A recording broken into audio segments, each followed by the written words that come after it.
In this video, we will show you 5 of the strangest and most shocking things Queen Elizabeth I did to stay clean. And the last one, you simply won't believe it. Elizabeth I, Queen of England and Ireland, was a living legend. She called herself the Virgin Queen, wore luxurious dresses covered in jewels, and ruled for 44 years with sharp wit and a firm hand, starting from the year 1558, crowned in 1559, the last monarch of the British Isles from the House of Tudor. People remember her for her powerful court, for the defeat of the Spanish Armada, and for turning England into a strong Protestant nation. But behind all that beauty and power, beneath thick layers of makeup and sparkling pearls, was a woman full of fear, pride, and obsession. She cared deeply about how others perceived her. And when it came to cleanliness, things got truly strange. At that time, hygiene was not associated with healthcare. It was all about appearance. And Queen Elizabeth turned it into a kind of performance. She believed that water could make her sick.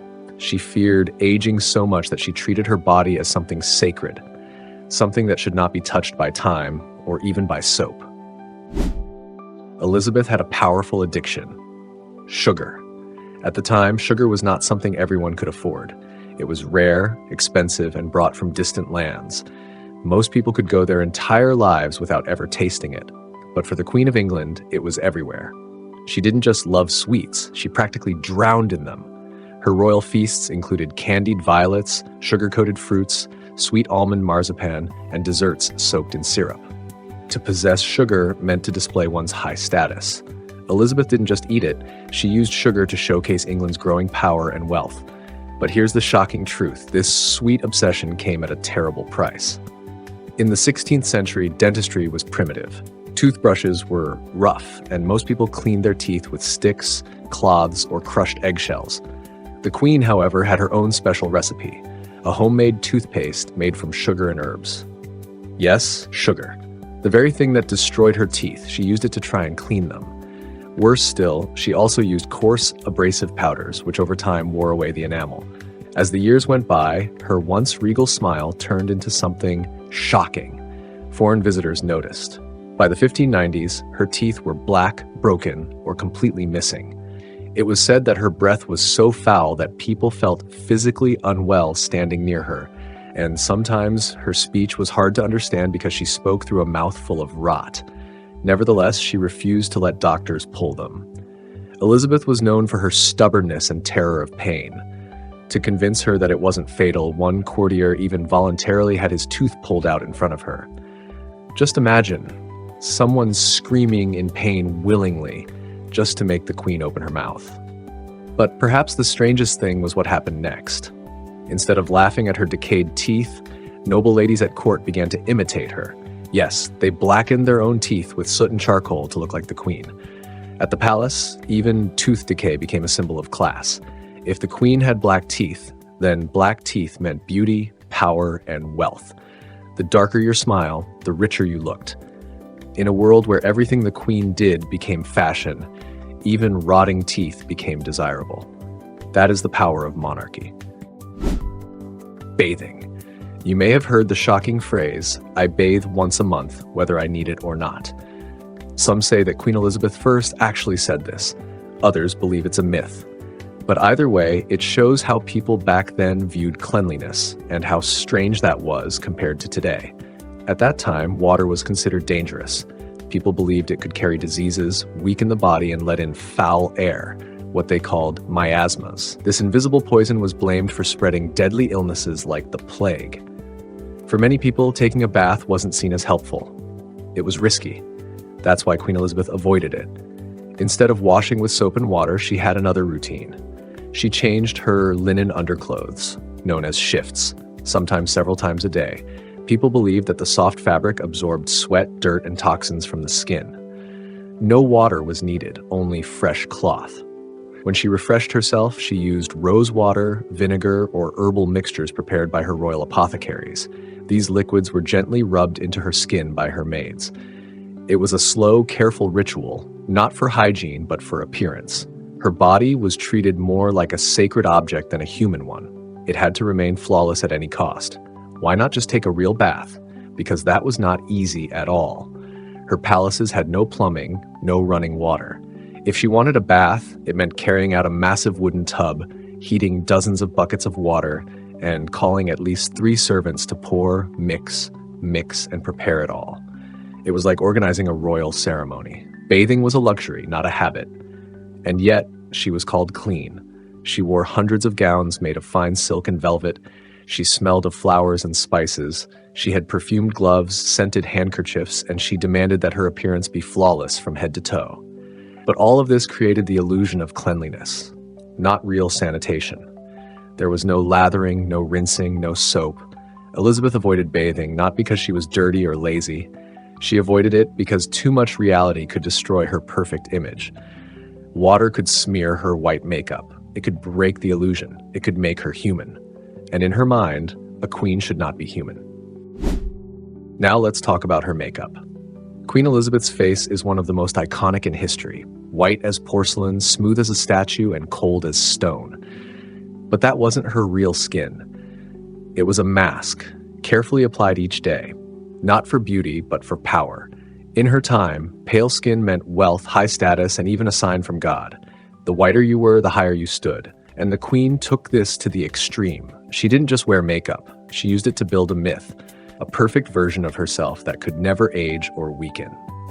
Her favorite product was Venetian ceruse, a deadly mixture of white lead and vinegar. It created a flawless look, covering all spots, scars, and shadows. But under that mask, the poison was slowly destroying her. This toxin absorbed into her skin, causing rashes, open sores, and lasting scars. As her real face deteriorated, she simply applied more makeup, layer after layer, until her appearance became a frozen mask. But it didn't stop there. For her lips, she used a bright red paint made from mercury, one of the most toxic substances on Earth. The more she used it, the worse she felt. Her mood shifted, her memory faded, her body weakened, and her hands sometimes trembled. These are classic signs of mercury poisoning, and the queen had no idea that every time she painted her face, she was slowly poisoning herself. Why did she keep doing it? Because her face didn't belong to her alone.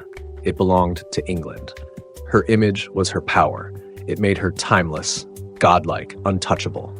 She didn't allow artists to depict her real features. Instead, they were required to use official templates copied from early portraits. No matter how old she was, in paintings she remained young, perfect, eternal. She even refused to appear in daylight. Only candles and shadows could hide the truth. In her final years, her face had become so fragile that, according to rumors, it couldn't be touched. The makeup might crack and fall off. She hardly ever washed her face. Why would she? Washing meant wiping away the illusion and revealing the fragile, aging woman behind the Virgin Queen mask. Did she know the makeup was killing her? Historians still debate that. But one thing is clear, she chose the mask over her health. She was willing to destroy her body to preserve the legend of Gloriana. To truly understand Queen Elizabeth's hygiene, you must understand her deepest fear, losing control. Every inch of her body, her painted face, perfumed gloves, and carefully chosen scents, none of it was simply for appearance. It was for power and hiding weakness. Now let's move on to her scents. Every day, she surrounded herself with strong, sweet aromas. Her maids prepared rose water, lavender oil, vinegar infusions, and herbal mixtures brewed in special chambers of the palace. These liquids were not intended to cleanse the skin. Their purpose was to mask odor and create the illusion of freshness. A few drops behind the ears, a dab on the wrists, a fragrant handkerchief in the sleeve, and she would glide through her court like a blooming garden, untouched by human smells. She wore pomanders, small, exquisite balls filled with herbs and resins, hidden in her dress or hung from her belt. When an unpleasant smell approached, she would raise one to her nose and inhale a controlled world of her own making. These items were not just for comfort. They sent a clear message. I am not like you. I do not stink like everyone else. Even her clothing was part of the performance. Her gloves were perfumed, her handkerchiefs soaked in oils, and her dresses, multi-layered and stiff, were designed to conceal the body and trap the scent. She was known as a generous giver of perfumed gloves, a gift that came not from her body but from her image. And her hair, it was rarely washed. Washing hair was considered dangerous, especially for someone wearing so much makeup. Instead, Her real hair was stiffened with sugar water and egg whites, then powdered. As she aged and her hair began to fall out, likely from years of lead and mercury poisoning, she switched to wigs, especially red ones, to preserve her image. But beneath all the powder and perfumes, her body was deteriorating. Years of toxic cosmetics had left her skin scarred, thin, and blistered. There were rumors of flaking skin, open sores, and a face too damaged to be touched. And still, she continued to apply makeup, layer after layer. She even banned mirrors in her chambers. No one was to see the truth, not even she herself. They say she had a maid whose only task was to powder her shoulders in private so that no one would ever see her real skin. Elizabeth became a prisoner of her own illusion. She avoided bathing, not just because it was difficult. She avoided it because it meant removing the mask. To wash the body meant to admit that it was aging, cracking, becoming human. And Elizabeth spent her whole life convincing the world that she was more than human. In the final years of her life, she carried a scented cane. Passing by foul-smelling courtiers, she would raise it to her nose, not only to block the odor, but to remind everyone, "I am the queen. I do not belong to your world." It was a cane with fragrance, and they were the Regecan courtiers. Her body was no longer merely flesh and blood. It had become a symbol of the crown. It had to remain perfect, even if a terrible truth lay hidden beneath. For Elizabeth, cleanliness was not about health. It was about untouchability. And finally, let's talk about waste. From the outside, Queen Elizabeth's Tudor palaces looked like paradise on earth. Massive stone walls, gilded ceilings, velvet carpets, and halls filled with music and silk. But one step beyond the royal image, and what unfolded was something far less glamorous. There were no toilets, no sinks, no plumbing. Yes, behind all that beauty, the Queen lived in a world that smelled like a sewer. Her personal toilet was an elegant wooden chair called a close stool. From the outside, it looked refined, but beneath the cushion was a simple ceramic chamber pot for collecting waste. It had to be emptied by hand, cleaned, and scented several times a day. And it wasn't done by a servant, but by a man with royal authority, the court groom of the stool. Don't let the title mislead you. This man was no janitor. He was a trusted nobleman chosen for loyalty and discretion. He helped the Queen not only relieve herself, but also dress, handle personal affairs, and sometimes even participated in secret political discussions. In the strange world of the Tudor court, being with the Queen during her most private moments meant being close to power. But the rest of the palace was far more repulsive. There were no flushing toilets, only chamber pots, buckets, or basins for waste, used by everyone. These containers were emptied into cesspits hidden beneath the floors or directly behind the palace walls. The job of cleaning this mess fell to people known as gong farmers or nightmen. They worked at night, carrying buckets of human waste through dark hallways and narrow staircases, trying not to spill anything as they dumped it all into open ditches. The stench was horrible and never truly went away. To cover it, herbs like lavender, rosemary, and sweet marjoram were burned in the palace. People scattered flowers on the floors and laid down rushes or reeds soaked in oils to trap the smells, but those rushes weren't cleaned often. Beneath them collected dirt, hair, crumbs, and rot, forming a hidden layer of filth. Even the Queen could not escape the stench. She moved her court from place to place not just for political reasons, but to escape the smell. The longer she stayed in one location, the worse the waste problem became. No perfume could hide the truth forever.